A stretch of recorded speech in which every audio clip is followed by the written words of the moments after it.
Muy buenas tardes. Este, el día de hoy vamos a ver producción de vacuna y vamos a hablar de las diferentes vacunas y de las diferentes plataformas que existen, ¿vale?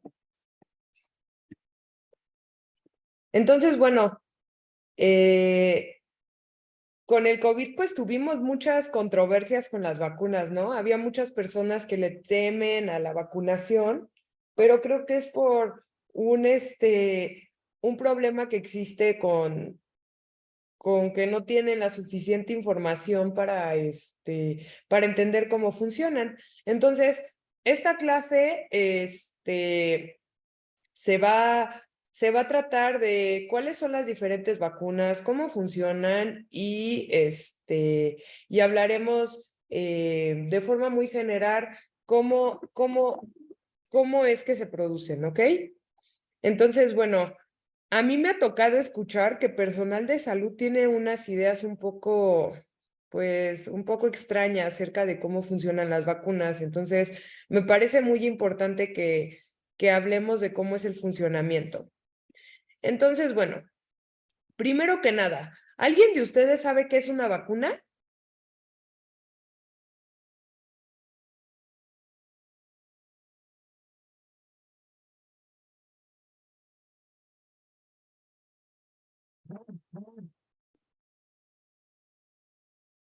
Sí, no, tal vez alguno de ustedes ha escuchado hablar de cómo se producen, cuál es el objetivo de las vacunas.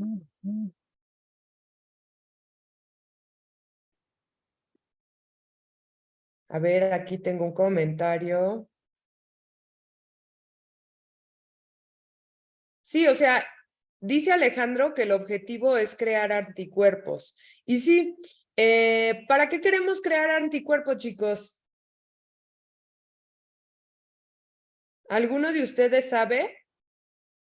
¿Por qué cuando pasó lo del COVID, incluso en algunos laboratorios clínicos te vendían como la medición de los anticuerpos para ver si tu sistema inmune estaba como despierto? ¿Alguien sabe cómo funcionan o cuál es el funcionamiento de una vacuna? ¿No? He escuchado que, algo así como de las células de memoria, que entonces, tu cuerpo ya empieza a memorizar cómo atacar ese patógeno y entonces así puede, si vuelve a entrar, puede combatirlo. Sí, de hecho sí, la función de una vacuna, justamente como dice Laura, es, digamos, presentar al, a los antígenos, a ciertos antígenos de ciertos patógenos a nuestro organismo, con lo cual vamos a montar una respuesta inmune, la cual cuando nos enfrentemos al patógeno, podamos enfrentarlo y entonces podamos, digamos, eliminarlo de nuestro cuerpo. Entonces, las vacunas, el objetivo es justamente, digamos, existen varios tipos de vacunas, insertarlas en nuestro cuerpo y entonces despertar una respuesta inmune. Entonces, bueno, existen varios tipos de vacunas, ¿no? Existen vacunas de agentes patógenos que son viables, tenemos vacunas que son de fragmentos y tenemos ahora las nuevas vacunas que son vacunas de RNA. También tenemos vacunas de vectores virales, vacunas de toxoides. Entonces, ahorita vamos a ver cómo funcionan. A grandes rasgos, lo que va a hacer la vacuna es, bueno, se va a introducir en el cuerpo y entonces va a despertar una respuesta inmune. ¿Quiénes son los responsables de la respuesta inmune, chicos?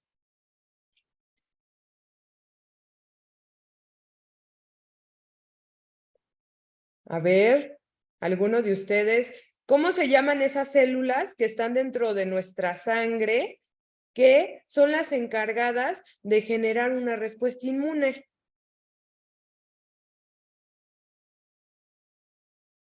¿No?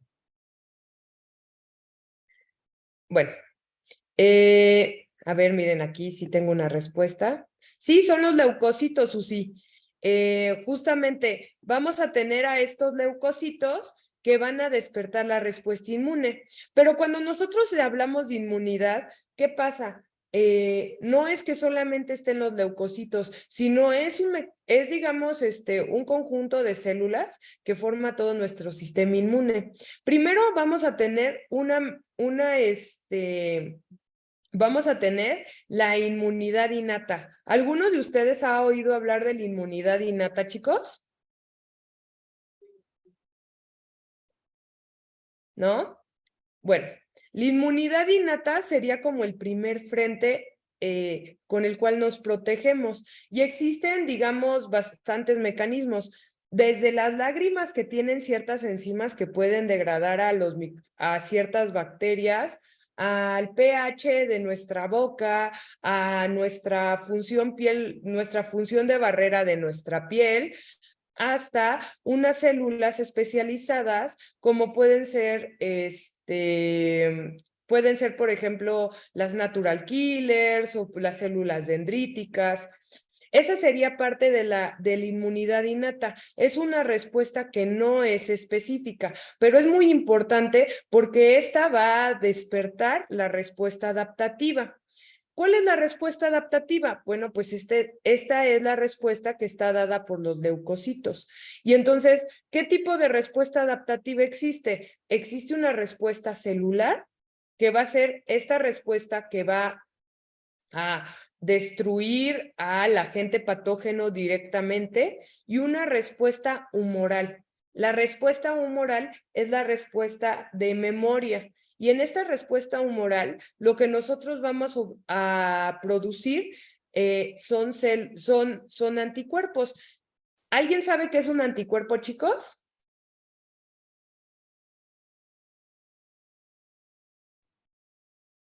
No sé si exactamente es célula, pero es lo que nos protege contra la presencia de microorganismos dañinos. Sí, los anticuerpos son lo que nos protege de los anticuerpos dañinos y son unas proteínas, chicos. Por eso es tan importante que ustedes en este curso hayan llevado todo lo de anticuerpos, porque de hecho muchas de las nuevas tecnologías se basan en ingeniería de proteínas. Entonces, ya incluso ya se diseñan anticuerpos, pero bueno, eso lo vamos a ver más adelante. En este punto, lo que hacen estas proteínas llamadas anticuerpo es unirse al antígeno y entonces lo que genera es una respuesta en la cual lo que va a pasar es que se va a neutralizar el agente patógeno.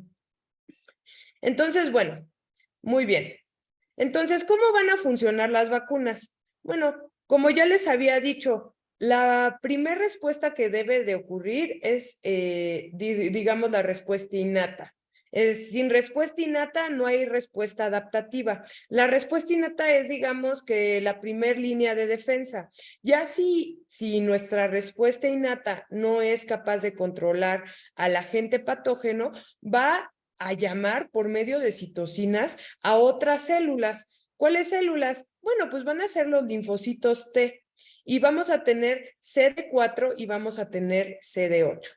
Los CD8 van a ser los que van a actuar como células citotóxicas. ¿Qué va a pasar? Bueno, ahorita lo vamos a ver, pero estas células CD8 cuando son activadas, lo que va a generar es que cualquier célula que esté infectada, generalmente son patógenos intracelulares, como pueden ser virus, va a detectar por medio de los complejos de histocompatibilidad si adentro de la célula hay una proteína extraña.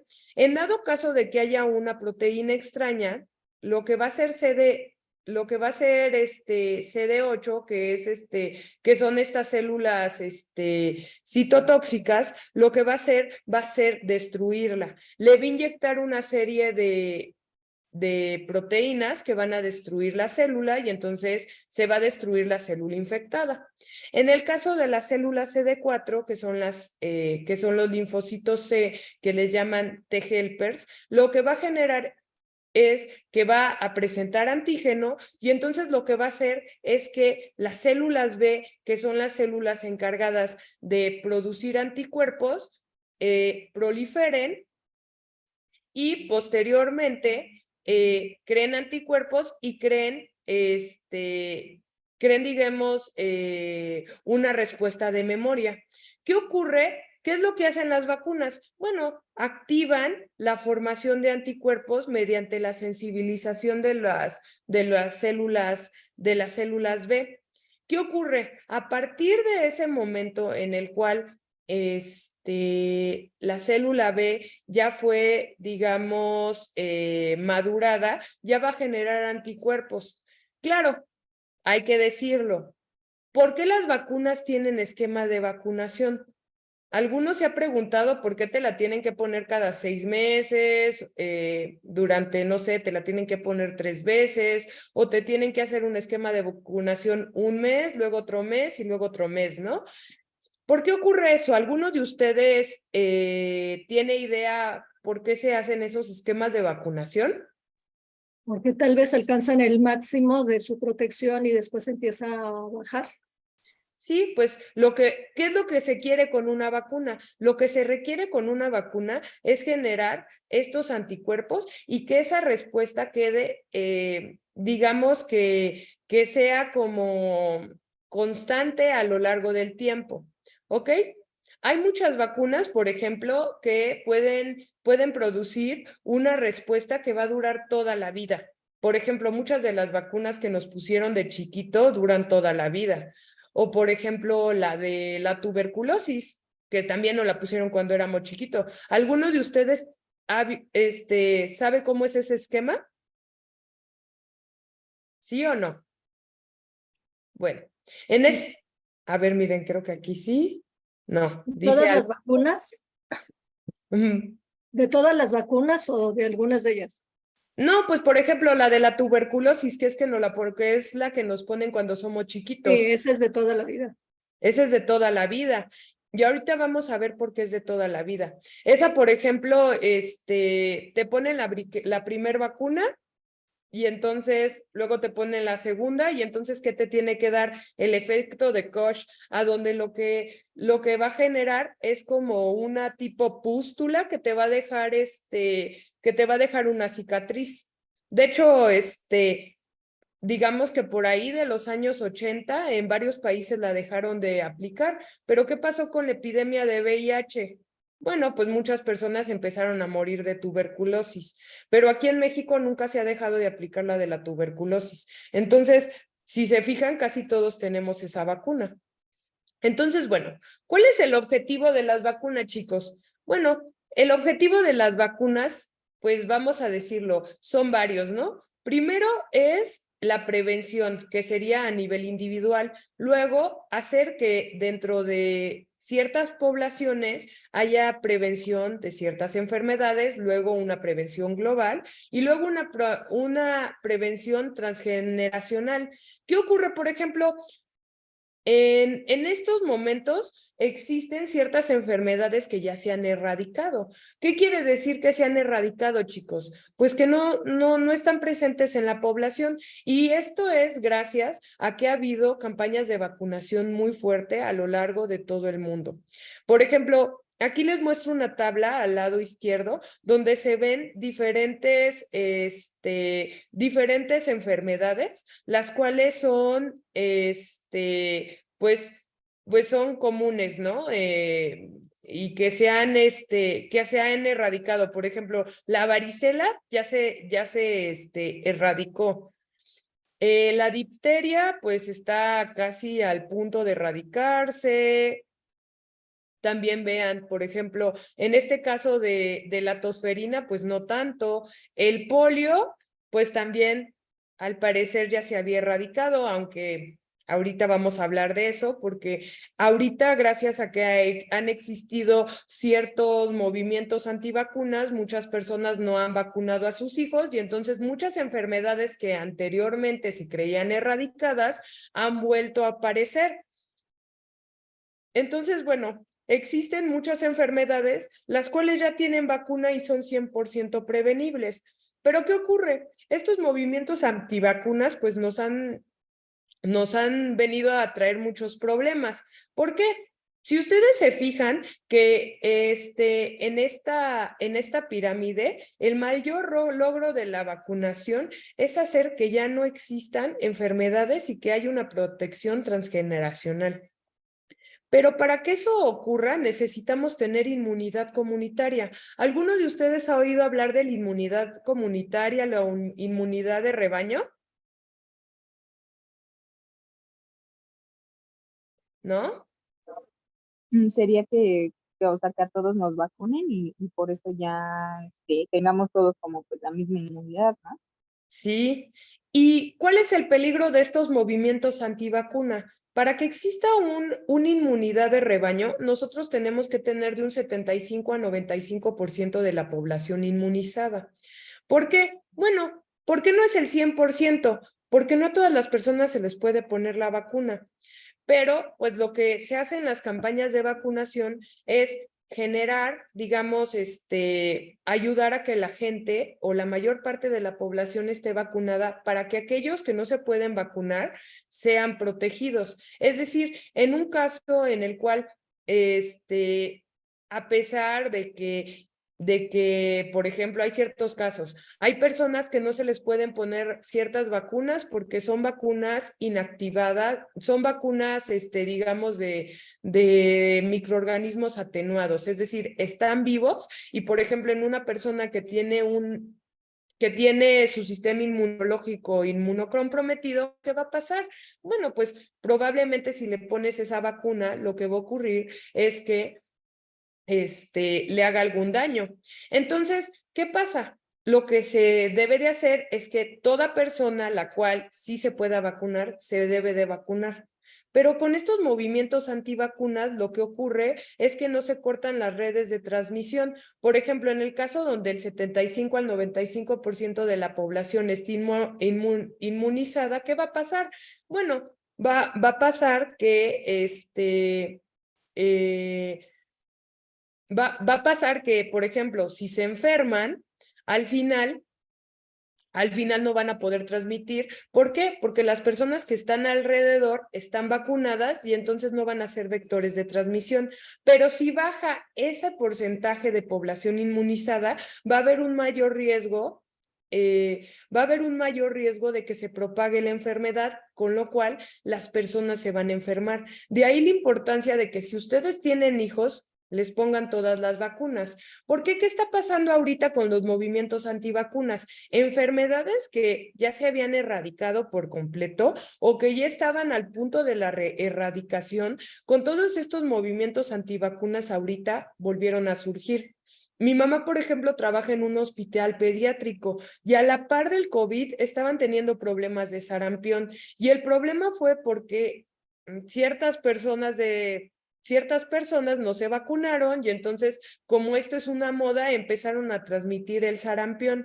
¿Cuál es el problema? Por ejemplo, con las bacterias y con los virus. Bueno, que mientras más se propaguen, van a poder mutar y van a poder ser más peligrosos. Entonces, la vacunación, digamos que es una medida de contención de las enfermedades. Entonces, si no alcanzamos una inmunidad de rebaño, siempre tenemos el riesgo de que ese patógeno se vuelva muchísimo más peligroso. Entonces, nosotros como científicos, como personal de salud, tenemos que como meter conciencia en la importancia de la vacunación en nuestra familia. Yo sé que es como bien controversial porque siempre va a haber el tío antivacunas, el primo antivacunas que no quiere vacunar a sus hijos, pero hay que enseñarles cuál es la importancia. Tal vez, por ejemplo, un niño saludable, si le da, por ejemplo, sarampión, bueno, posiblemente la libre y no tenga ningún problema. Pero ¿qué va a pasar con este niño que tal vez no se vacunó porque estaba inmunodeprimido y tenía cáncer? ¿Qué va a pasar si a ese niño que tiene cáncer y que no se puede vacunar le da sarampión?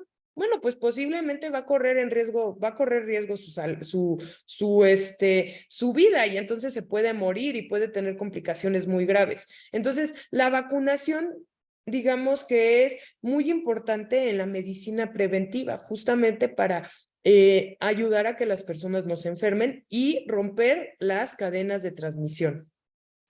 Entonces, cuando hablamos de vacunas, hay de diferentes tipos. Por ejemplo, tenemos nosotros vacunas que son vacunas las cuales van a tener todo el patógeno completo.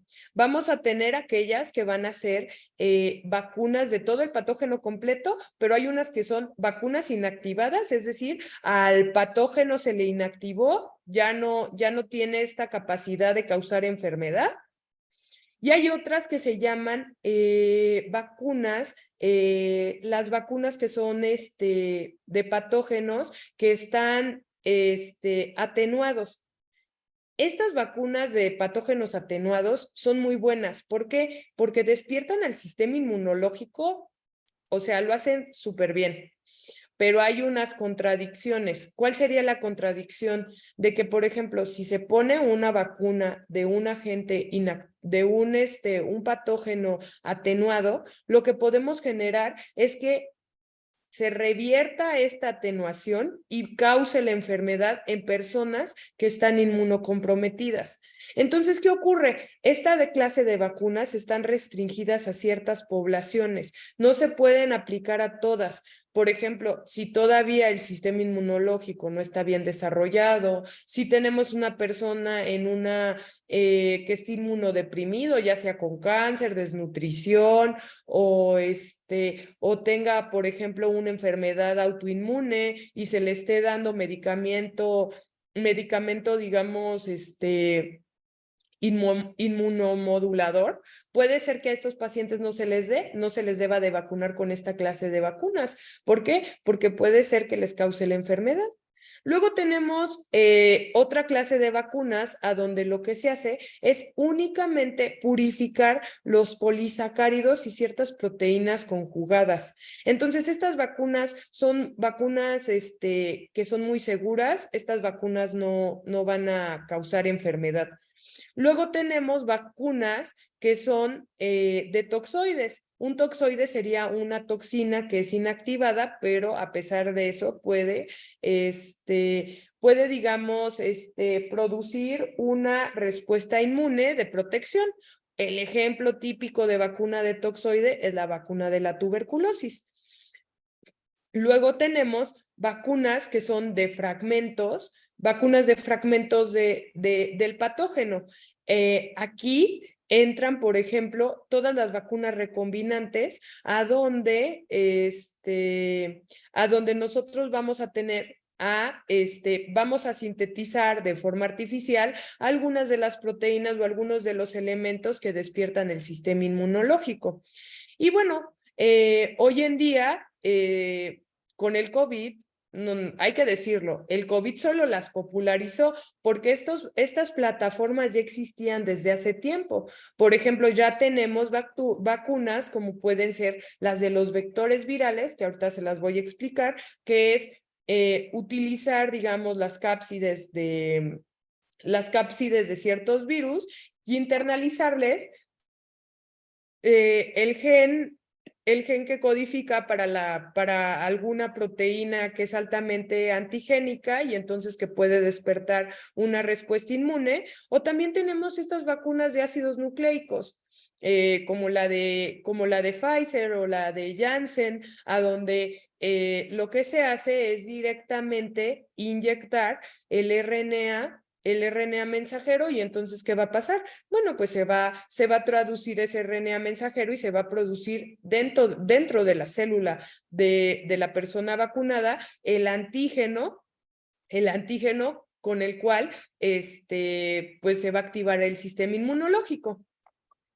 Entonces, si nosotros hacemos una clasificación de las diferentes vacunas, vamos a tener las vacunas que son de patógenos vivos atenuados, que podrían ser la de la tuberculosis, la del polio, la del rotavirus, la de la fiebre amarilla, la de la varicela, la de la influenza, pero no todas, chicos. Luego a mí llegan y me dicen, ay, es que me puse la de la influenza y me dio gripe. a ver, no te dio gripe porque te haya infectado el virus de la influenza, porque las que nos ponen inyectadas en realidad son recombinantes.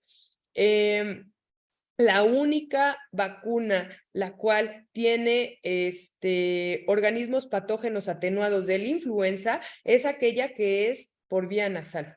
Entonces, más bien cuando a una persona le pone la vacuna de la influenza y siente como gripe, es la respuesta inmune que está montando ante los antígenos. No es porque esté pasando por una enfermedad, sino simplemente por el despertar del sistema inmune, que dentro de sus mecanismos es que te dé fiebre, ¿no?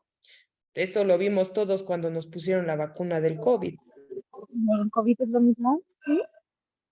Pues en el caso del COVID, en el COVID tampoco, las vacunas que nos pusieron aquí en México eran de varios tipos. Una era, bueno, dos eran como de vectores virales.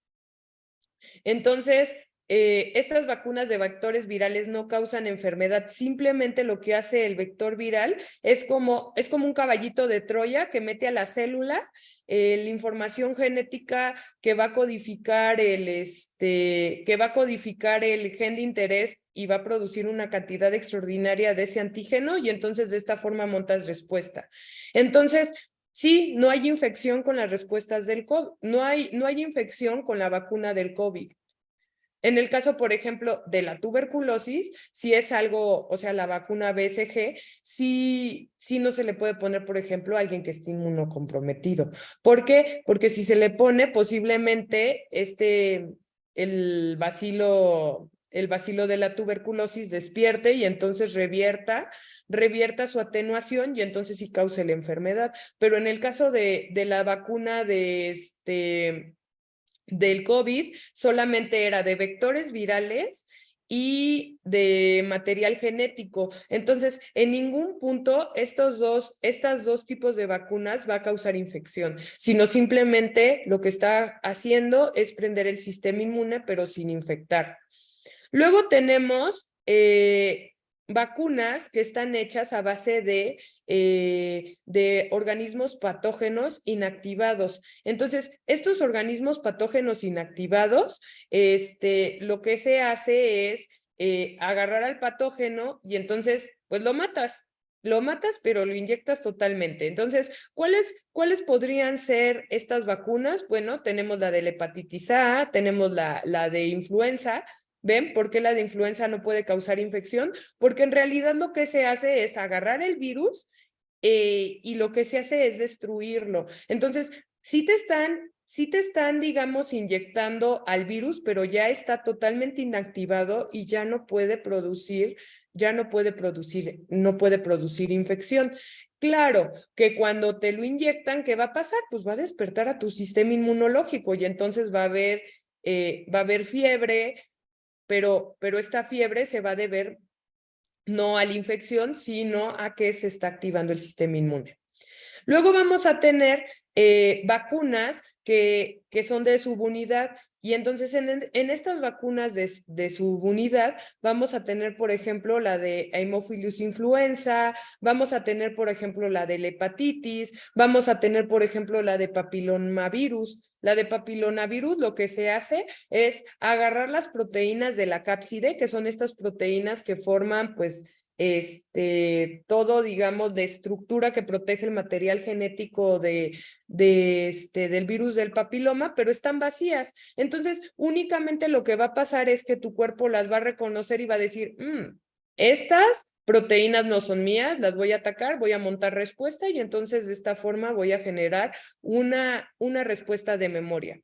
Luego tenemos las vacunas que son de toxoides, que son toxinas inactivadas, a donde tengo la de la difteria y tengo la del tétanos, y finalmente las de vectores virales. Aquí, por ejemplo, ponen la del ébola, pero también pues está las del COVID, la de CanSino, está la Sputnik, y todas estas lo que hacen es simular al virus, pero se quitan todos estos genes que están relacionados con la patogénesis y únicamente se le mete el gen que va a producir la proteína de interés. En este caso, pues, ¿qué gen se le metió? Se le metió el gen de Spike. Entonces, lo que va a hacer es este vector viral es simular al virus. Al momento de que tienes estas cápsides virales, va a prender al sistema inmunológico, pero después de esto, como un caballito de Troya, va a internalizar el material genético donde ya viene codificada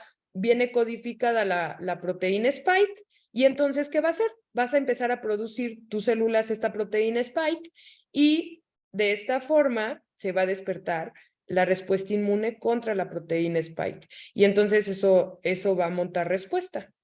Pero ahorita lo vamos a ver. Vamos a ver cada una de estas vacunas. Entonces, ¿cómo se generan las vacunas vivas atenuadas? Bueno, generalmente estas vacunas se obtienen por pases consecutivos. Aquí, por ejemplo, les muestro cómo se obtiene la vacuna de la tuberculosis. ¿Tuberculosis qué es? Bueno, pues es una bacteria ácido alcohol resistente, la cual lo que se hace es irle dando diferentes pases en un medio que se llama verde malaquita. Entonces, ¿qué va a pasar? Bueno, pues va a generar ciertas mutaciones y esas mutaciones van a hacer que la bacteria no sea tan patógena, pero aún así, pues sí va a infectar, sí va a producir el efecto de Hodge, que es granuloma, y entonces sí va a prender al sistema inmune. En este caso, la vacuna de la tuberculosis, sí, el bacilo que te inyectan está atenuado, pero está vivo. Pero también existen, por ejemplo, en el caso de las vacunas virales, lo que se hace es generar virus, pero en condiciones de frío. Entonces, igual se generan, digamos, réplicas virales, pero en condiciones de virus, y entonces esto va a generar mutaciones. Y estas mutaciones van a hacer que los virus sean mucho menos patógenos, entonces cuando entren en contacto con nuestro sistema inmune, nuestro propio sistema inmune lo va a poder controlar y con esto va a generar una respuesta inmune. ¿Qué tipo de vacunas atenuadas tenemos? Bueno, pues hay bastantes, ¿no? Por ejemplo, hay varias de los enterovirus, también de los flavovirus, tenemos, por ejemplo, algunas de la influenza. ¿Cuál es la ventaja de esta clase de vacunas? Bueno, en realidad es que estas vacunas son muy buenas para poder generar una respuesta inmune que sea duradera. De hecho, en general, estas vacunas que son de virus o de bacterias atenuadas van a dar una respuesta que va a poder durar toda la vida de la persona. Entonces, digamos que va a dar que va a dar una respuesta excelente y por tanto va a dar un poder de protección muy grande. ¿Cuáles son algunos de los problemas de estabilidad y de seguridad? Bueno, que muchas veces si la persona tiene su sistema inmune dañado o atenuado, lo que va a generar es que estos patógenos atenuados van a revertir, digamos, las mutaciones y van a recobrar su patogenicidad. Entonces, ¿qué va a pasar? Bueno, pues estas personas van a cursar la enfermedad y eso puede ser muy grave. Generalmente por esta misma razón no se le pueden poner estas vacunas a personas que están inmunocomprometidas.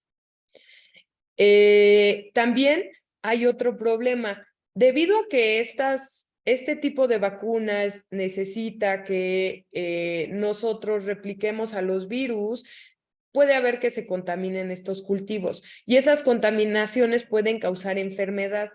También puede haber errores, por ejemplo, en inmunización, porque al momento en que son organismos vivos, digamos que muchas veces hay que tener ciertas medidas para que todavía sean viables. Entonces, ¿qué pasa? Si, por ejemplo, se rompe la cadena fría, pues posiblemente estas vacunas ya no sirvan. Entonces, pues eso genera algunos problemas, ¿no? Y bueno, también otro problema es que generalmente esta clase de vacunas no se puede usar en mujeres embarazadas. ¿Por qué? Porque muchas veces no se sabe qué puede pasar, entonces no se va a poner en riesgo ni a la mamá ni al bebé. Entonces, generalmente estas vacunas sí son excelentes para generar una respuesta inmune, pero comparada con las otras vacunas inactivadas o de fragmentos, estas vacunas son menos, digamos, seguras. ¿Por qué? Porque pueden revertir su atenuación y de esta forma pueden causar la enfermedad. Entonces, si ustedes se fijan, siempre que a uno le ponen una vacuna, te hacen una serie de preguntas. ¿Por qué te hacen esas preguntas? Bueno, te las hacen para ver que no esté contraindicada. Por ejemplo, la vacuna de la tuberculosis, esa no se le puede poner a alguien que tenga cáncer o que tenga VIH porque puede revertir y puede causar grave enfermedad. Entonces, bueno, aquí les muestro algunas de las vacunas que la OMS recomienda de estas vacunas que son vivas y atenuadas. Entonces, bueno, tenemos la de la tuberculosis, tenemos la del polio, tenemos la del sarampión, tenemos la del rotavirus, tenemos la de la fiebre amarilla. Entonces, vean, generalmente, como todo medicamento, aquí casi la mayoría somos QFBs, sabemos que como todo medicamento, siempre todos los medicamentos tienen efectos adversos, aunque sean raros. Entonces, en el caso de la tuberculosis, ¿cuáles serían como sus efectos adversos?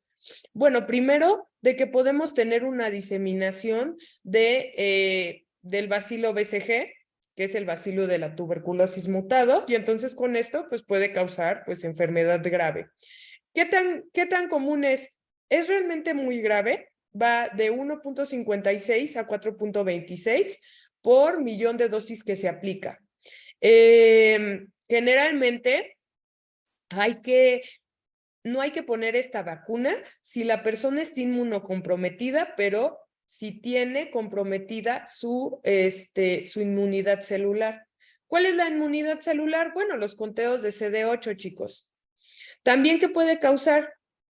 Puede causar osteomelitis o ¿saben qué es la osteomelitis, niños? ¿Sí? ¿No? Tal vez. Bueno, la osteomelitis es la infección de los huesos y la osteomelitis es algo que todo mundo quiere evitar. ¿Por qué? Porque hacer que un medicamento pase el hueso es algo dificilísimo. Este efecto adverso es muy, muy raro. En realidad, ni siquiera la OMS define cuántos casos hay.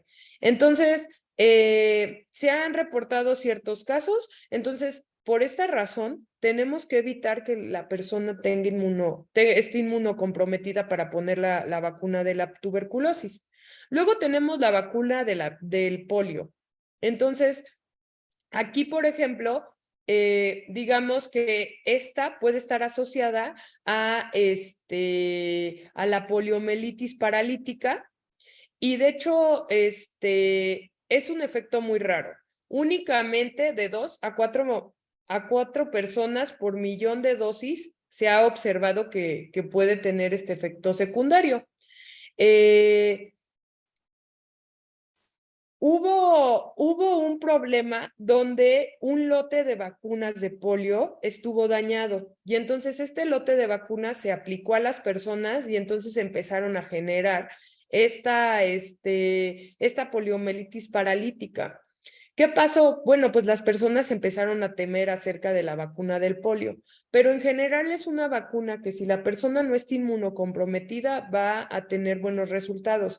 El caso de este error que ocurrió hace muchos años fue porque la vacuna, digamos, había revertido sus mutaciones y entonces se volvió patógena.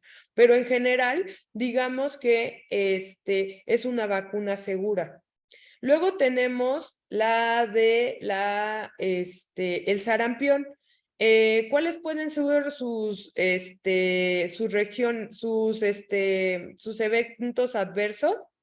Bueno, pues podemos tener, por ejemplo, convulsiones febriles, trombocitopenia, afilaxis. Anafilaxis generalmente es algo sumamente raro. Vean, por ejemplo, en el caso de tener convulsiones febriles, va de 3.4 a 8.7 por cada 10,000 dosis. En el caso de la trombocitopenia va de 2.5 a 3 por cada 100,000 dosis y de anafilaxis va de 3.5 a 10 por cada 10,000, por cada millón de dosis. Generalmente, bueno, ¿qué ocurre? Cuando se ponen estas vacunas, no es que se ponen en no es que se ponen en la calle, se ponen en hospitales, en centros de vacunación. Entonces, generalmente las personas, bueno, pues están en un lugar a donde se tiene todo lo necesario para poder evitar la anafilaxis y que la persona muera. En el caso de las convulsiones febriles y también de la trombocitopenia, sí son, digamos, reacciones raras, pero al final no son mortales y la persona va a estar bien. Luego tenemos el rotavirus. En este caso, la reacción adversa va de 1 a 2 por cada 100,000 personas que se les pone la vacuna. Entonces, pues no es tan grave. Luego tenemos la de la fiebre amarilla, entonces puede tener como hipersensibilidad, anafilaxis, también lo que podemos tener es encefalitis y podemos tener, digamos, esto en una frecuencia de 0.8 por cada 100,000 dosis, 0.25 por cada 100,000 dosis, 0.25 a 0.4 por cada 100,000 dosis. En general, como les digo, son reacciones que son bastante raras. ¿Qué es mejor, tener la enfermedad o estar vacunado? Yo pienso que es mejor vacunarte, realmente es raro que existan estos eventos adversos y generalmente estos eventos adversos se producen, ¿por qué? Porque la persona está inmunocomprometida. Entonces, aquí lo que es fundamental es que en el caso del médico, la enfermera, le explique y le haga las preguntas pertinentes a la persona que se le van a aplicar las vacunas para ver que no haya contraindicaciones y entonces no poner en riesgo su vida. Aquí les muestro una vacuna, la única vacuna de influenza atenuada. ¿Por qué la pongo? Porque no, de verdad no saben cuántas veces yo he escuchado como esta excusa de que no me pongo la vacuna de la influenza porque me da gripa. Y yo digo, a ver, no puede ser posible de que te enfermes que te enfermes con la vacuna de influenza, o sea, de que te cause la enfermedad por vacunarte, por el simple hecho de que la única vacuna de influenza que tiene virus atenuados es la vacuna que es por aplicación nasal. Entonces, ¿esta cómo funciona, chicos? Bueno, lo que se hace es generar virus atenuados, ya les mostré cómo, se hace gracias a que se producen estos virus en condiciones de frío, y entonces lo que se hace es darle al paciente de forma inhalada los virus y de esta forma lo que va a hacer es activar el sistema inmunológico.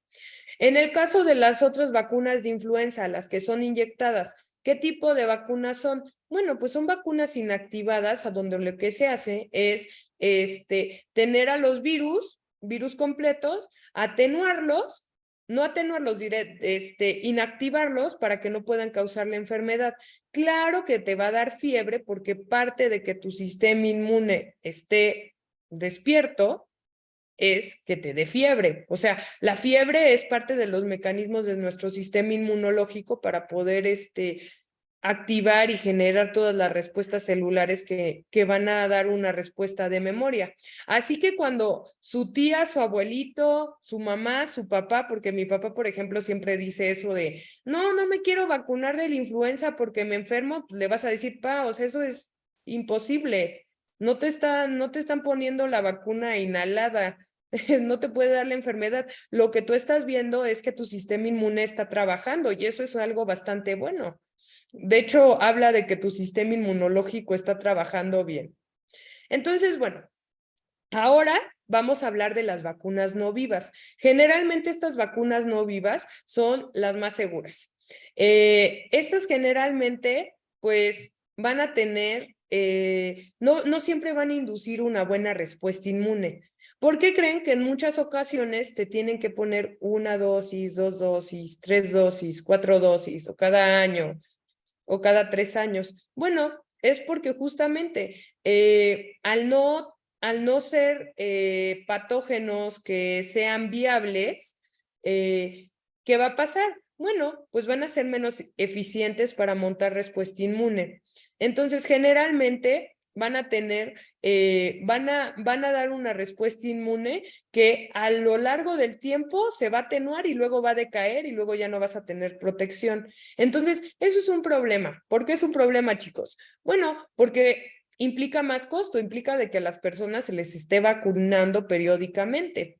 Pero ¿cuál es la ventaja? Bueno, que en este caso no hay riesgo de inducir la enfermedad.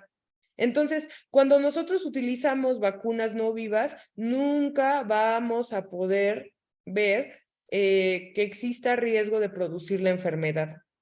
Entonces, son muchísimo más seguras, se pueden poner en toda clase de población y generalmente su estabilidad es bastante buena. Entonces, ¿qué va a pasar? Bueno, pues estas vacunas no vivas, digamos que tienen la gran ventaja de que no importa dónde estés, las puedes aplicar, no necesitan cadenas de refrigeración extrañas ni nada por el estilo. Entonces, estas vacunas pues son muchísimo más baratas de aplicar y además no representan un riesgo a la salud de nadie. Entonces, esta clase de vacunas se pueden aplicar a todo mundo.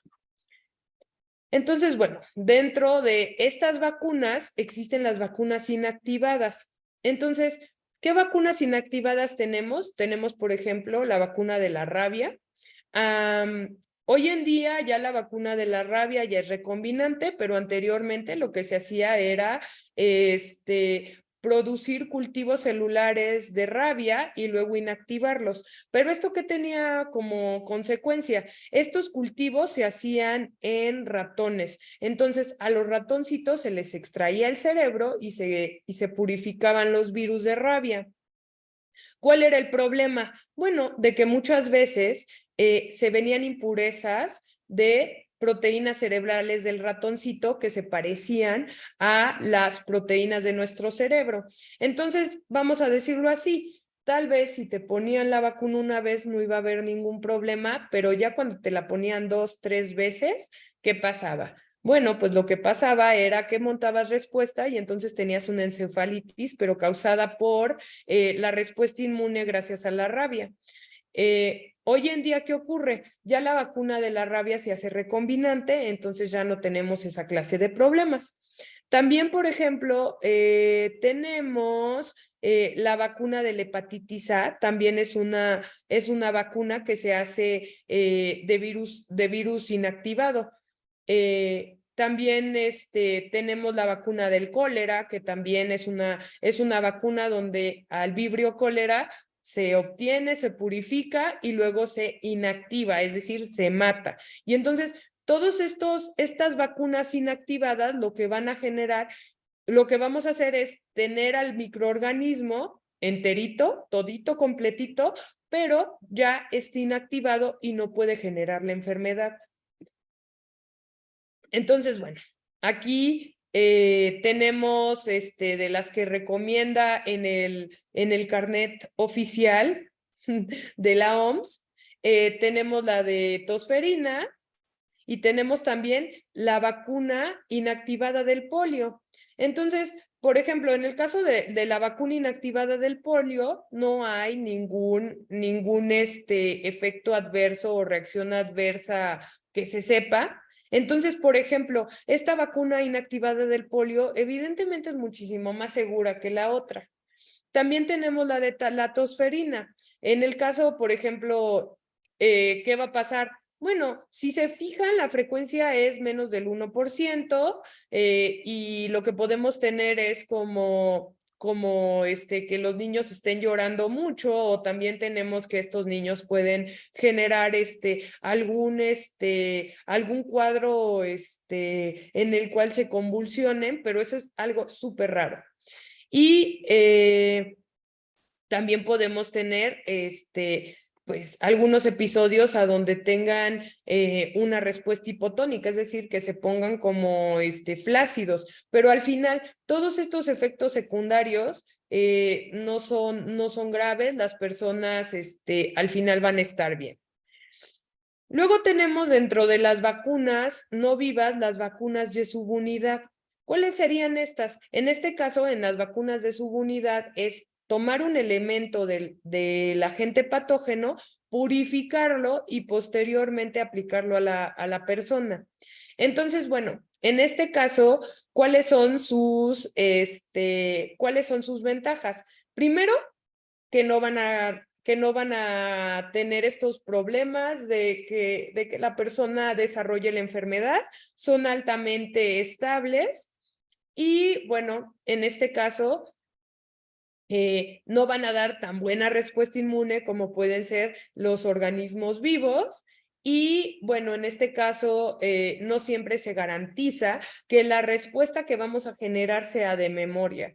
¿Por qué? Pues porque obviamente el estímulo inmunológico es menor. Entonces, generalmente la respuesta va a ser un poquito más baja. Entonces, pero son mucho más seguras. Entonces, bueno, pues son una buena opción. Dentro de estas vacunas de subunidades tenemos las vacunas de proteínas. Entonces, una vacuna podría ser, por ejemplo, la vacuna de la influenza. Entonces, ¿qué es lo que se tiene que hacer? Bueno, lo que se va a hacer es agarrar, hacer cultivo de virus bueno, se pueden hacer en varias plataformas. Una puede ser en embriones de pollo, y entonces en estos embriones de pollo se producen los virus, luego se purifican, se inactivan y posteriormente lo que se hace es formular y bueno, distribuir y vacunar a las personas. Estas mismas vacunas de influenza, ¿cómo se pueden producir? Bueno, también se pueden producir por medio de cultivo celular, a donde lo que vamos a generar es cultivos celulares, vamos a producir virus en masa, después de eso vamos a purificar y vamos a inactivar y luego lo vamos a formular. O podemos, por ejemplo, podemos tener vectores. ¿Recuerdan que vimos que existían los vectores de baculovirus? Bueno, pues se puede hacer en cultivo celular de insecto y se infecta con los vectores de baculovirus, se generan las partículas virales. Esas partículas virales se producen en masa y se purifican las proteínas recombinantes, se formulan y la persona se vacuna. Entonces, en general, las vacunas de influenza suelen ser de subunidad, puede ser que se produzca todo el virus y que se purifiquen ciertos antígenos, o puede ser que se produzcan en cultivos celulares. A ver, déjenme mi puerta para que no se oiga el ruido de la lluvia.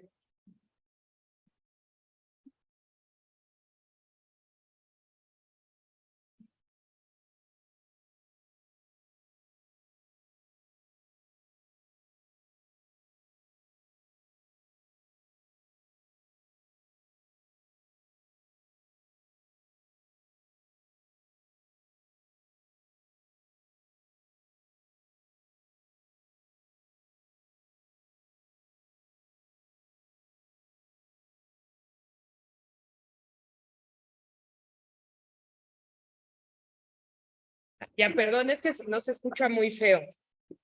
Y bueno, por ejemplo, ¿cómo se produce la vacuna de la hepatitis?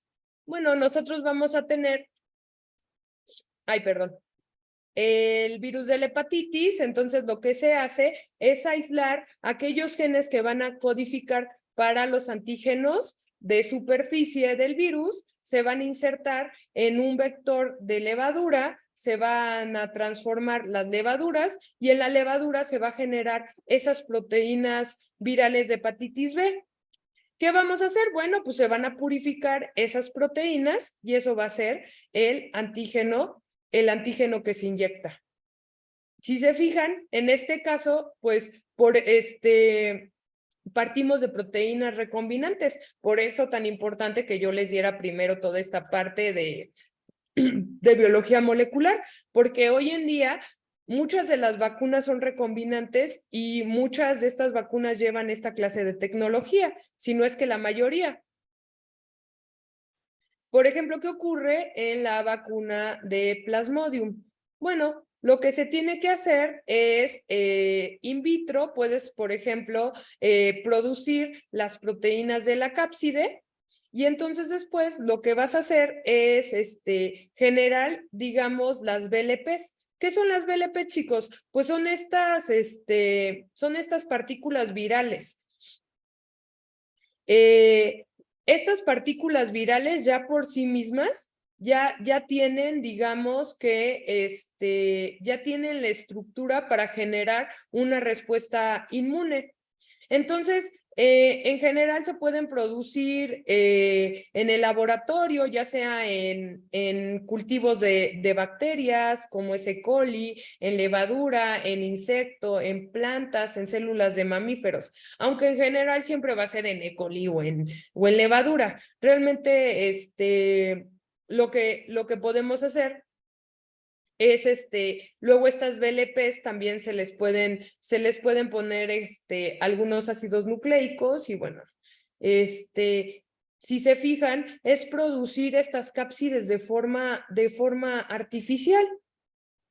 ¿Y qué ocurre con las vacunas de papiloma? Bueno, las vacunas de papiloma también son recombinantes. Entonces, lo que se hace es producir, ya sea en células de bacterio, levadura, se producen las cápsides y ya de forma experimental, como es en este caso, cambiando, por ejemplo, el pH, la fuerza iónica, la temperatura, lo que se hace es hacer que se plieguen y formar las cápsides virales. Entonces, en el caso de la vacuna del papilomavirus, lo que son cápsides vacías, no tienen adentro nada de material genético. Entonces, lo que se hace es simplemente generar estas proteínas y hacer que se acomoden de forma ordenada. Esto es, digamos, que incluso una característica de los virus. Los virus tienen esta característica de que sus proteínas tienen la propiedad de autoensamblaje. ¿Y cuál es la propiedad de autoensamblaje, chicos? Esta propiedad en la cual si las proteínas están en contacto, van a generar las cápsides de forma instantánea. Muy bien. Pero bueno, hoy en día existen ciertos métodos para generar nuevas vacunas. Por ejemplo, está el término de vacunología reversa. Y entonces, en este caso, lo que se hace es partir de secuencias de DNA y posteriormente, digamos, seleccionar cuáles van a ser los mejores antígenos. Entonces, vean, aquí, por ejemplo, les pongo cómo se hizo la vacuna de Neisseria meningitis del serogrupo B.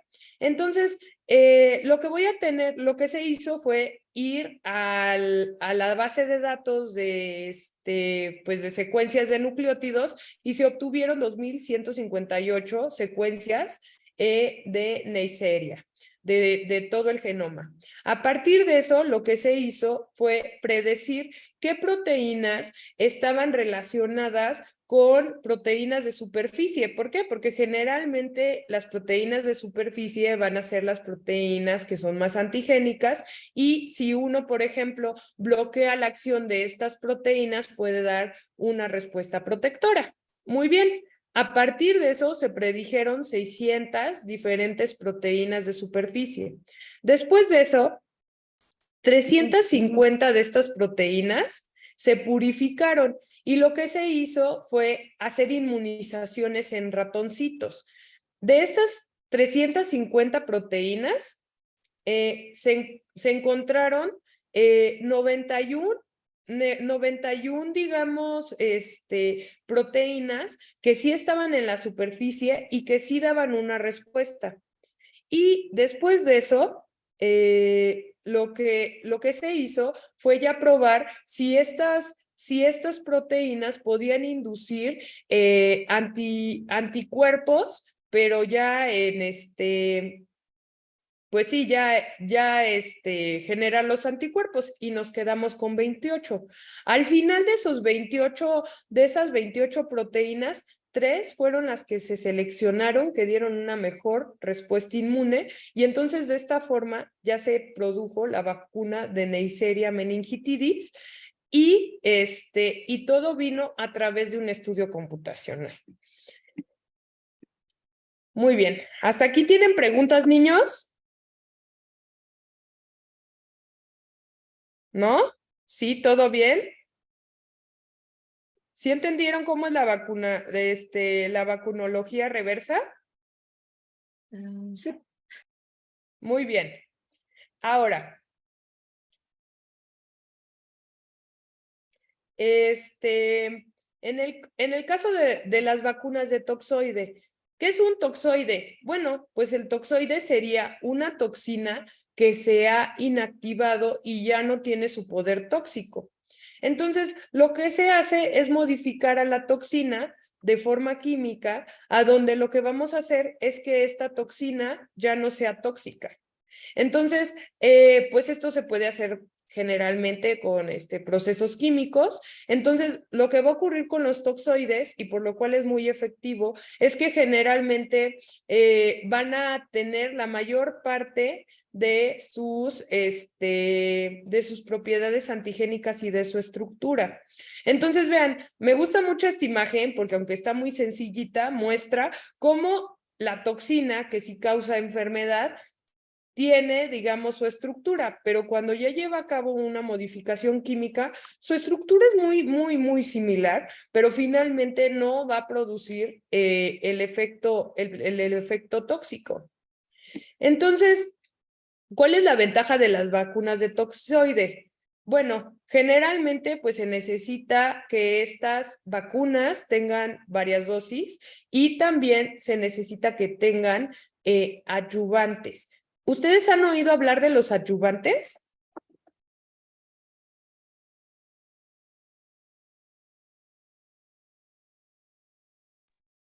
¿Será como alguna condición específica que se requiera, como cuando usamos los coadyuvantes en una formulación de tabletas?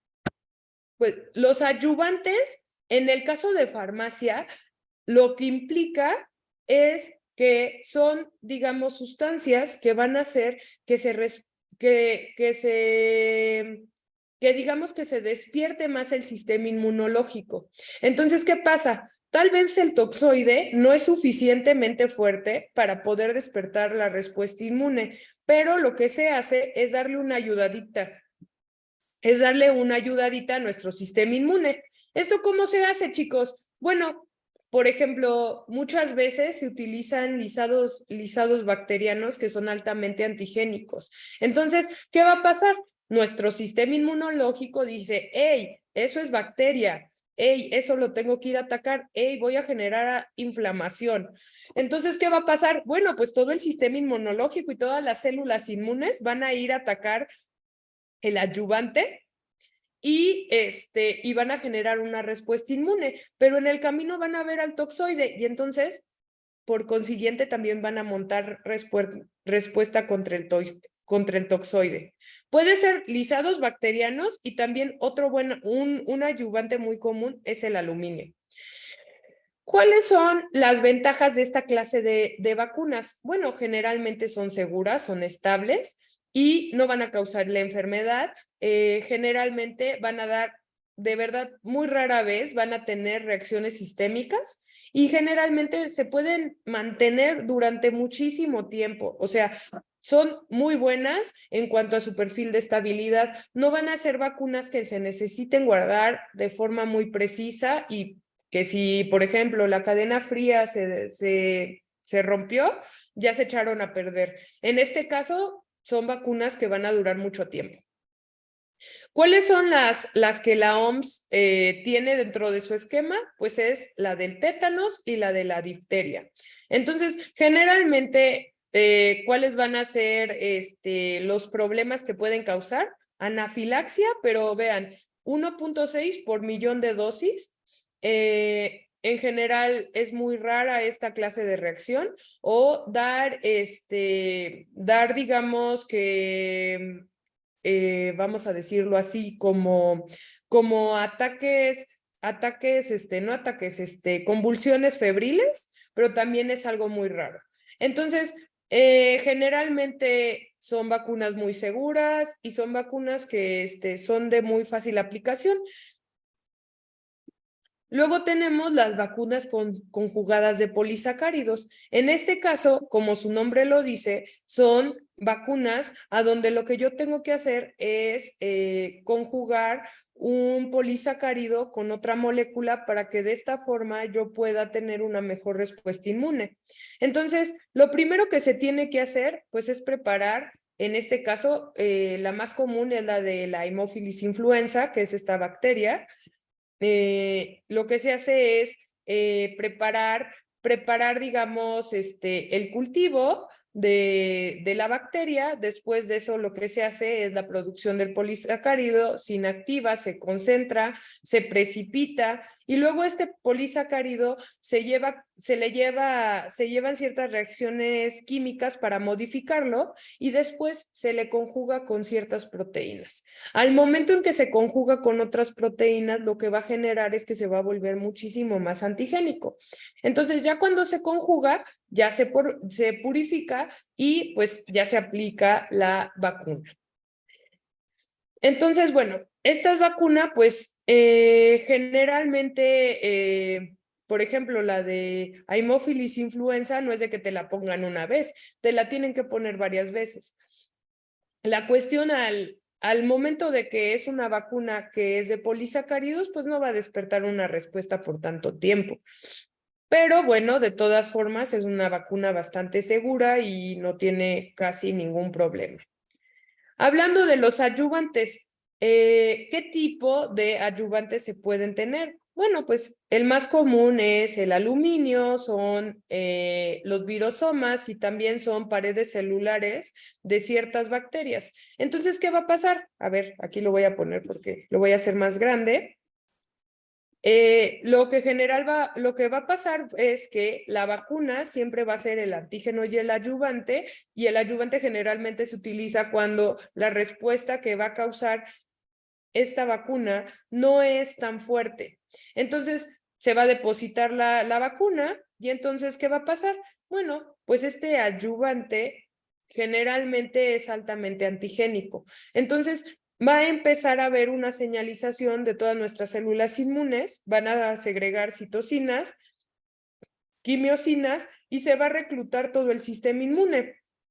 Entonces, ¿qué va a pasar? Bueno, finalmente nosotros vamos a tener ahí al ladito del adyuvante, que es el que prendió el sistema inmunológico, vamos a tener ahora sí a nuestro antígeno de interés. Entonces, ¿qué va a pasar? Bueno, pues voy a tener estas células presentadoras de antígeno y lo que van a hacer va a ser que van a sensibilizarse con mi antígeno de interés y entonces de esta forma voy a despertar primero una respuesta celular y luego una respuesta humoral y voy a producir pues los anticuerpos que van a ir en contra de mi antígeno blanco. Pero bueno, muy bien. Pero ahora ya vimos todas las vacunas que son como las de la vieja generación. O sea, todas estas vacunas que yo les estuve mencionando son como las clásicas. Pero ¿qué pasó con COVID, chicos? Pues con el COVID vinieron grandes avances, chicos. ¿Por qué? Porque empezaron a surgir vacunas de vectores virales. Bueno, no es que no existieran, ya existían, pero no se utilizaban de forma tan generalizada. Entonces, bueno, ¿qué son las vacunas las vacunas de vector viral? Bueno, primero que nada tenemos que saber que las vacunas de vector viral son vacunas las cuales parten de la capacidad de los virus de internalizarse a las células y poder insertar, digamos, su material genético. ¿Ok? Entonces, ¿qué ocurre? Estas vacunas de vector viral, como pueden ser la CanSino, la AstraZeneca o la vacuna, déjame ver, CanSino, AstraZeneca o la Sputnik, parte de un vector viral en la cual vamos a tener una cápside. Pero en este caso, esta cápside no va a ser de nuestro virus de COVID, va a ser una cápside de otra clase de virus, generalmente adenovirus. Entonces, ¿qué va a pasar? Nosotros lo que vamos a hacer es meterle una secuencia de DNA, pero esa secuencia de DNA no tiene ningún gen que va a causar enfermedad, sino más bien va a ser simplemente la secuencia del gen del antígeno de nuestro interés. En este caso, ¿cuál es el antígeno de interés? El gen Spike. ¿Por qué el gen Spike, chicos? Bueno, Spike es la proteína encargada de que las células puedan internalizar los virus. Entonces, en el caso del gen Spike de SARS-CoV-2, lo que hace es, digamos, que es la llave que abre la puerta. Entonces, ¿qué pasa? Generalmente en los virus de SARS-CoV-2, esta proteína se encuentra en la superficie y entonces si nosotros quisiéramos inactivar esa respuesta, pues es inactivando Spike. ¿Y eso cómo lo podemos hacer? Bueno, pues generando anticuerpos que haga que esas llavecitas llamadas Spike no puedan tener contacto con los receptores celulares y de esta forma no puedan internalizar a la célula. Entonces, ¿cómo funcionan estas vacunas? Muy bien, en el laboratorio se van a generar las cápsides y se van a ensamblar, pero se van a ensamblar con este gen Spike en su interior. Es muy importante saber que en el caso de estas vacunas, el único gen que van a tener es el Spike, chicos, no puede tener otro gen. Cuando las personas empezaron a decir, ay, es que no me quiero vacunar porque si no me voy a enfermar y me van a modificar mi DNA, es que no tienen conocimiento de cómo funciona la vacuna. Este DNA que tiene adentro solamente es el de la proteína, el que va a codificar para la proteína Spike, no más. Entonces, ¿qué va a generar? Bueno, tú te vacunas y entonces, ¿qué va a pasar? Bueno, pues estas cápsides virales tienen esa capacidad de internalizar su material genético. Entonces, va a haber como un tipo de infección a donde lo que va a ocurrir es que esta vacuna, esta cápside viral, va a internalizar su material genético. Entonces, lo que va a hacer es que va a inyectar el DNA y entonces ese DNA se va a transcribir y va a generar un RNA ribosomal. Esta clase de vacunas no tiene mecanismos para integrar el DNA exógeno, es decir, el DNA que está inyectando a nuestro DNA genómico. Para que eso pasara, tendría que tener genes como los de las integrasas, que no lo tiene. Entonces, simplemente inyecta el DNA y lo que va a pasar es que la célula va a generar el RNA mensajero, genera el RNA mensajero, se va a ribosomas y genera la proteína. Esta proteína, ¿qué va a pasar? Bueno, todas nuestras células tienen un mecanismo por el cual identifican si tienen infecciones intracelulares y son estas moléculas de histocompatibilidad que lo que hacen es dar pedacitos de lo que hay adentro de la proteína y entonces llegan las células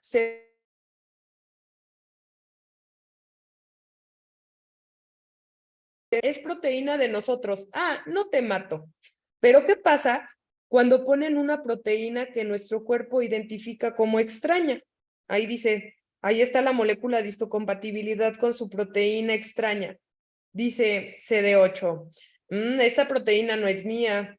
¿Sabes qué célula? Te voy a matar. Y entonces CD8 mata esa célula. Hasta aquí queda claro cómo funcionan las vacunas de vectores virales. Es como hacer un virus sintético a donde en lugar de que te inyecte sus genes, únicamente te va a inyectar el gen de interés, pero no se va a integrar a nuestro genoma. Y entonces, ¿qué va a pasar? Bueno, en algún punto se va a degradar ese DNA.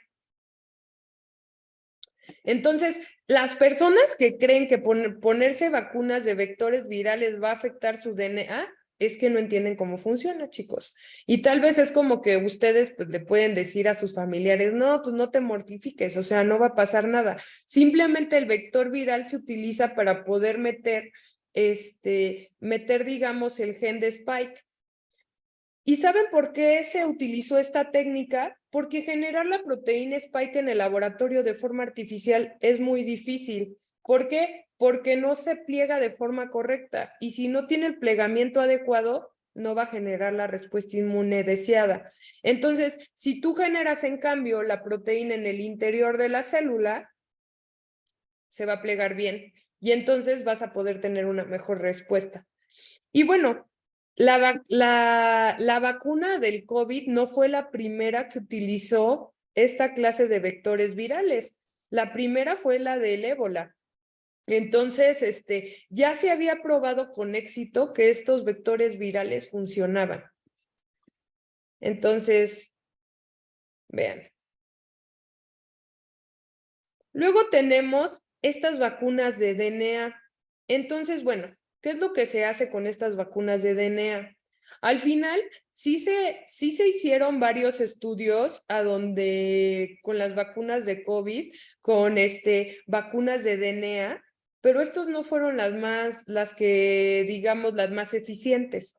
Lo que se hizo fue agarrar el virus, extraer su material genético, hacer copias del gen y después de eso se empaquetó en nanopartículas de lípidos, ese DNA.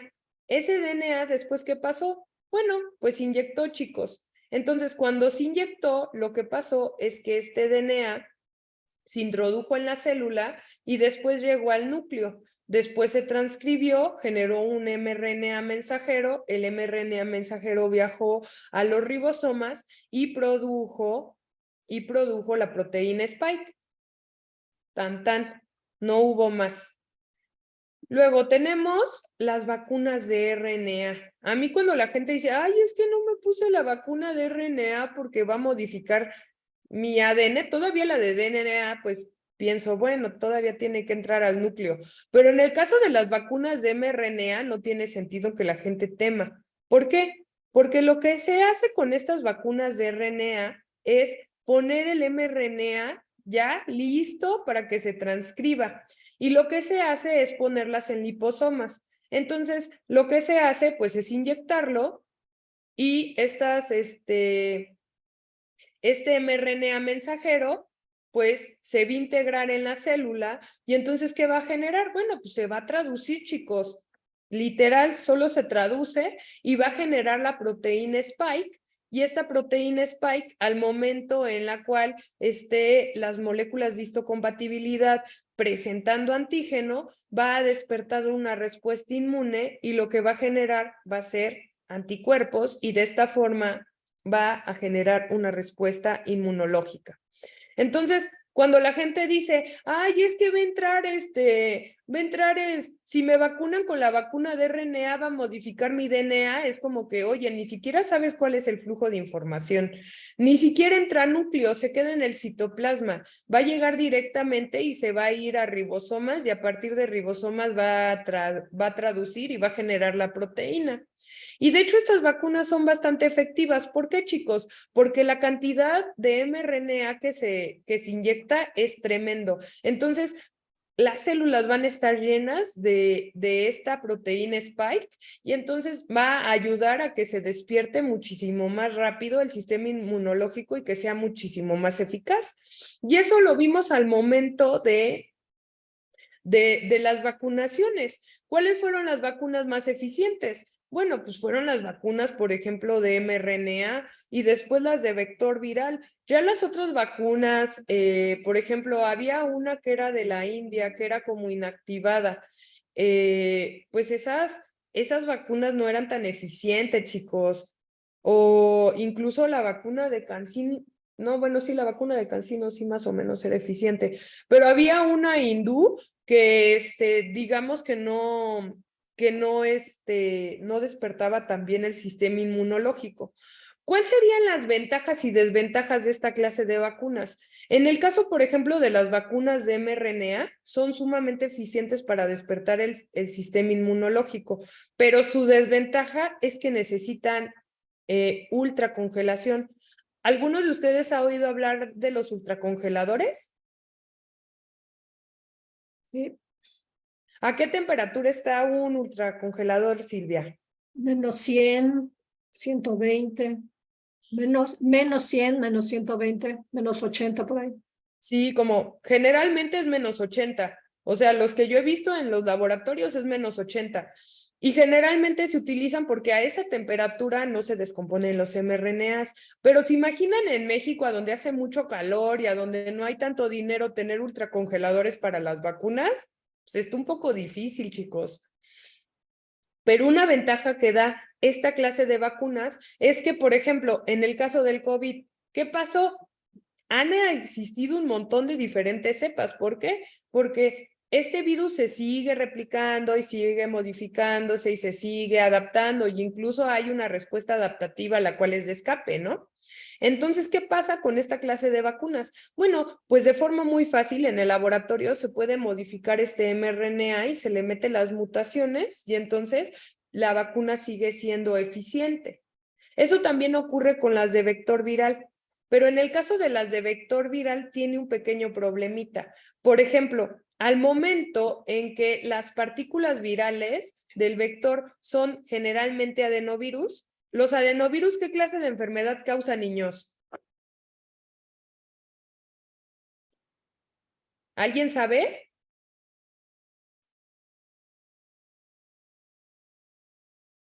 ¿No? Causa la gripe, chicos. Entonces, o sea, ¿qué va a pasar? Muchas veces pueden llegar a tener como poca efectividad cuando la persona ya está como inmunizada por el adenovirus. Y pues como el adenovirus es el de la gripe, es un virus súper común, el de la gripe, entonces eso puede resultar un problema. ¿Qué hicieron, por ejemplo, los rusos con la de Sputnik? Bueno, pues utilizaban diferentes vectores virales. Eran dos tipos de adenovirus diferente y entonces eso hacía que, digamos, que no se montara respuesta contra la vacuna. Muy bien. Entonces, bueno, vamos a hablar un poco de cómo se hicieron estas vacunas, porque muchas de las personas que yo conozco siempre están diciendo, no, es que las vacunas, que es una tranza, que cómo pudieron sacar una vacuna tan rápido. Bueno, primero que nada tienen que saber que ya todos estos, digamos, plataformas de vacunas se han venido trabajando durante muchísimo tiempo. Por ejemplo, en el caso de las vacunas de ácidos nucleicos, se han tratado de hacer muchas vacunas contra el VIH. Entonces, hay mucha investigación de por medio.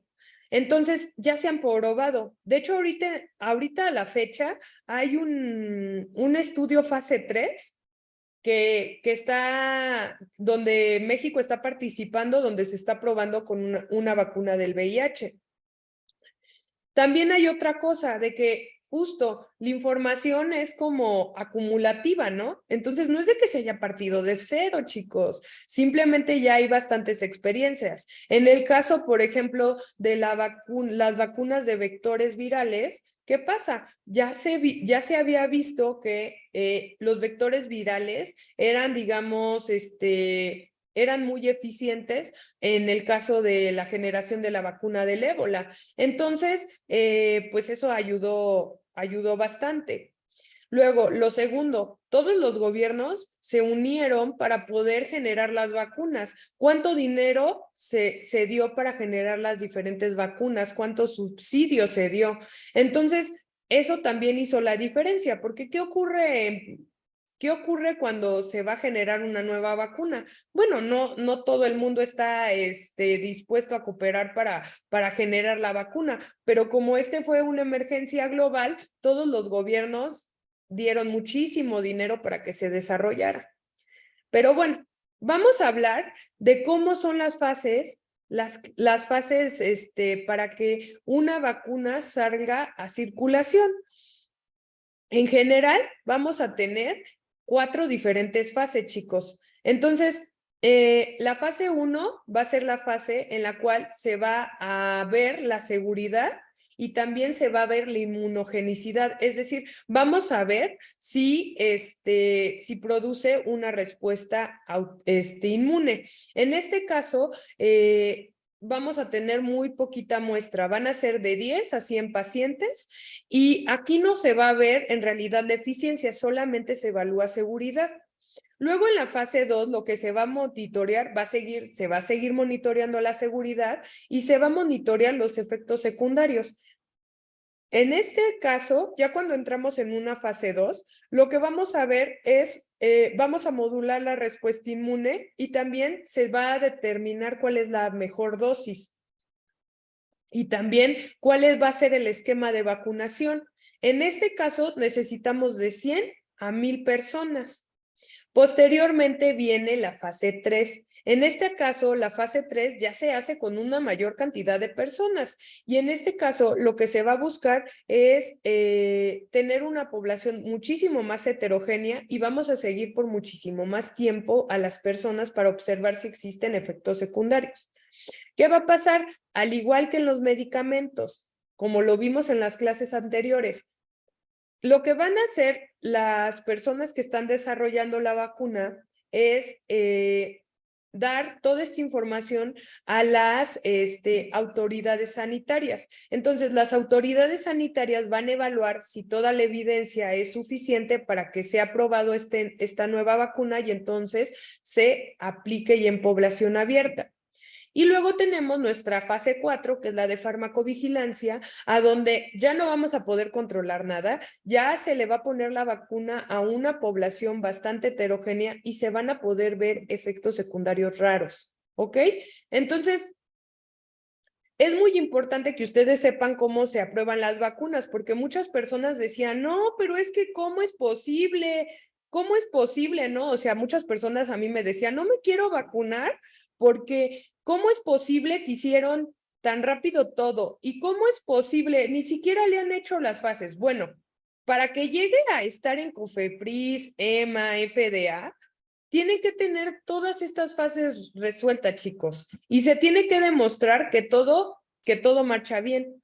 En el caso, por ejemplo, de la vacuna del COVID, a mí me daba mucha risa porque la gente decía, no, es que no han publicado nada. Y yo digo, a ver, chicos, no todos los medicamentos que están a la venta se publica un paper. Muchas veces lo que se hace es, pues solamente se le da esta información al órgano regulatorio. Entonces, en el caso, por ejemplo, del Sputnik, hubo muchos problemas, ¿no? Pero al final, bueno, yo leí varios artículos a donde, por ejemplo, hablaban de la eficiencia, de la seguridad de la vacuna Sputnik y más bien no se aprobó por problemas políticos. Generalmente todo este proceso lleva de 10 a 15 años. ¿Por qué? Bueno, primero porque la fase preclínica es súper larga, chicos. En el caso de la fase preclínica, pues se tienen que hacer antes de que se empiecen a probar en humanos, que serían las fases clínicas, se tiene que demostrar que pues esta vacuna sí va a tener como cierto sentido, ¿no? Entonces se tienen que hacer estudios in vitro, se tienen que hacer en cultivo celular y después en modelo animal, y en la cual se demuestre que en modelo animal no hay ningún problema de seguridad. Después de eso, tenemos que ir a comités, por ejemplo, en el caso de que se quiera probar una nueva vacuna en México, ¿qué se tendría que hacer? Bueno, primero se tiene que ir con comités internos de la institución que está promoviendo la producción o las pruebas clínicas. Se tiene que ir ante un comité de ética y también un comité científico, el cual avale que sí, lo que vamos a hacer tiene sustento. Pero no solamente eso, para que se pueda llevar a cabo un protocolo de investigación, siempre tiene que haber aprobación de COFEPRIS, sí o sí. No se puede de otra forma. Entonces, por eso tarda tanto tiempo, chicos. Vean, por ejemplo, en el caso del área de investigación preclínica lleva de 2 a 3 años en promedio, en la fase 1 de 2 a 3 años, en la fase 2 de 2 a 3 años, en la fase 3 de 2 a 3 años y de la aprobación 1 a 2 años y posteriormente ya para que se pueda lanzar al mercado de 1 a 2 años. Pero la pregunta del millón y la pregunta que todo mundo me hace de ¿por qué la vacuna del COVID estuvo tan rápido? Bueno, porque todas estas fases se fueron traslapando y además hubo mucho dinero de por medio y mucho apoyo gubernamental. Entonces, hubo muchas personas que se reclutaron. ¿Cuántos de ustedes conocen que, bueno, yo conozco muchas personas que entraron en los protocolos experimentales? Si no hablamos de COVID, ¿cuántos de nosotros conocemos a personas que se hayan reclutado en protocolos experimentales de vacunas? Pues casi nadie. O sea, fue algo muy extraordinario a donde no solamente hubo medidas gubernamentales, apoyo económico y a donde toda la sociedad se puso de acuerdo para poder sacar, digamos, la vacuna. Porque a ver, ¿alguno de ustedes ha estado en el área de ensayos clínicos? Una parte muy como difícil de los ensayos clínicos es obtener a los voluntarios. Pero en el caso de la vacuna del COVID, pues prácticamente, pues muchas personas querían ser voluntarios, ¿no? Y también, bueno, por ejemplo, en el caso de China o de Rusia, pues la probaron en su población o la probaron en el ejército. Entonces eso hizo que pues todo este proceso se acelerara mucho más. Al final, vean, en 12, 24 meses, pues se obtuvo una vacuna que al final mostró que tenía, pues sí, que era segura y que era eficaz. Y bueno, aquí sería como una imagen que muestra las diferentes vacunas que hay en el mercado de DNA, ¿no? Diré de COVID. Entonces tenemos las inactivadas, tenemos por ejemplo una del Instituto de Ciencias Biológicas de Wuhan, tenemos la de Sinopharma. Esta, la de Sinopharma, es inactivada. La Sinovac también es inactivada. De vectores virales tenemos la CanSino, tenemos la AstraZeneca, tenemos la Sputnik. Aquí no ponen la Sputnik porque pues obviamente es un artículo gringo y pues no sé. Luego tenemos la de DNA, tenemos la de Inovio y de RNA tenemos la de Moderna, la de Pfizer y también la Johnson & Johnson. Entonces, vean, aquí, por ejemplo, les muestro las diferentes vacunas y, bueno, sus desventajas y ventajas. Por ejemplo, al final de todo, a ver, aquí tengo un mensajito.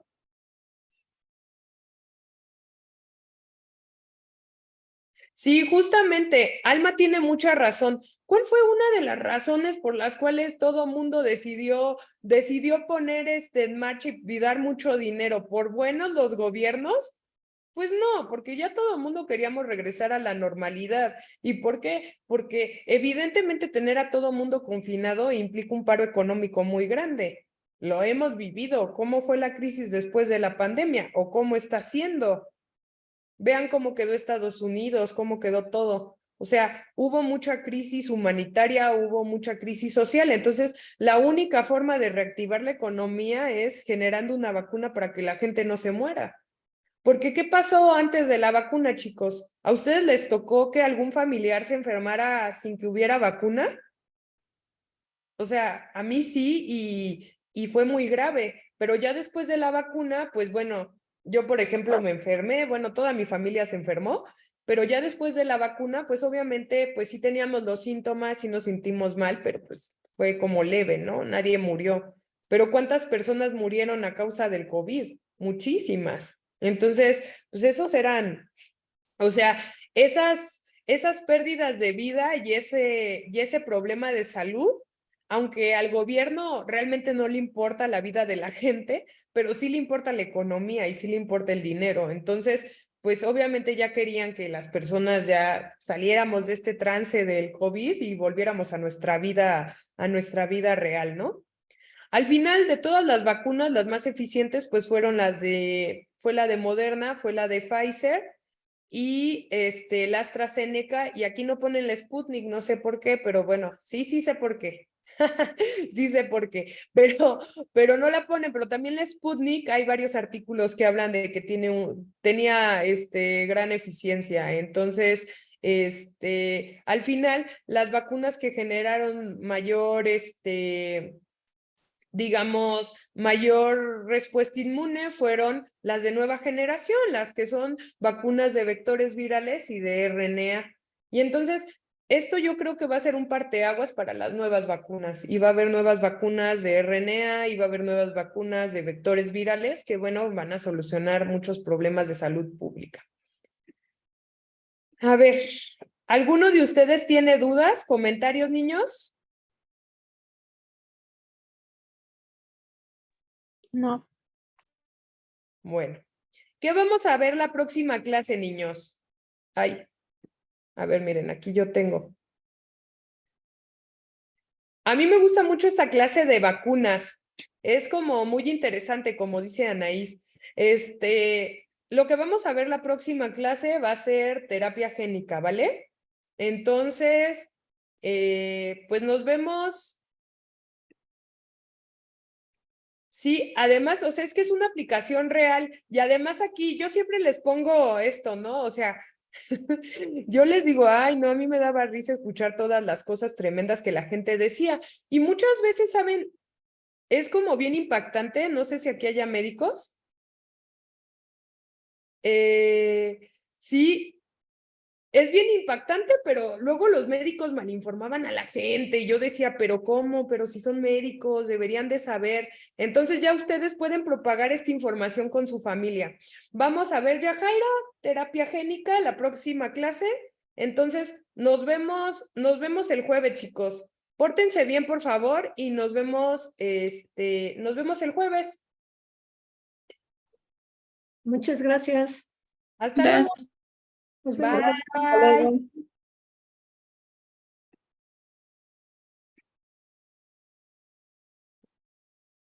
Dejar de compartir.